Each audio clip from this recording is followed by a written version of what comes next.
So there I was in Dunottar Castle. I said it with a Scotland accent. I'm American. Anyway, it felt like I instantly had psychic abilities. It just felt different. It was like this light came down into like my crown here, and I was like, oh. I had this friend who went to school with me. He was a Native American. Well, he probably is still alive, so he is a Native American. I told him that I had this experience while I was in Scotland, and he said that in his culture, during the time of Great Awakening, which is now, the Age of Aquarius, all of the ancient texts and scriptures write about the time period in human history when man awakens. And it's not like a year when everyone just goes, hey!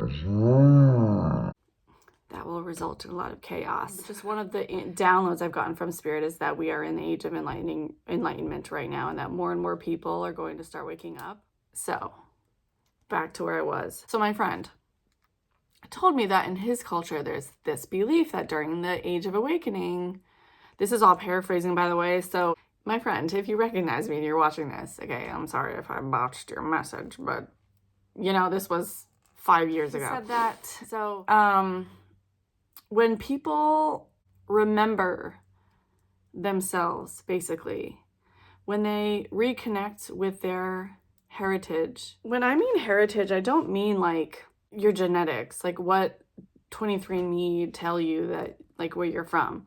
It's where your soul's signature originates. And there are different parts of the planet that resonate with different soul like imprints. For me, it was Scotland and that northern area. The reason why this location was such a holy site for so long was because of the ley lines. It's like the energy lines on the planet, like the Earth's nerves. A lot of times they intersect with each other, and that creates like a spark, and there is extra power in those places where they intersect. And holy sites are built on there, right? And they've been built on those sites for thousands of years, and a lot of cultures that overtake other cultures end up building their churches over where the former holy sites were. But I was getting like deep like downloads about the land and like unfamiliar feelings from the land, like stuff I've never felt from locations before or people. I could read people's intentions.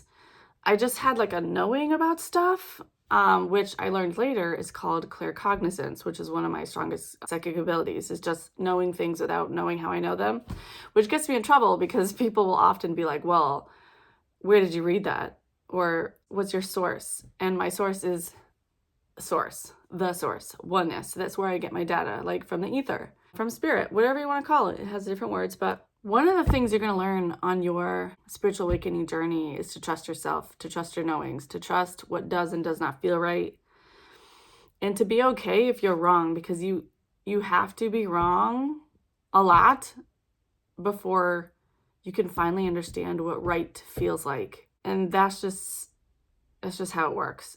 No one can really escape that process of learning. And a lot of people are not going to take you seriously because you don't have the education or you didn't read the proper books to know the things. But you know the things, you just do. Oh well.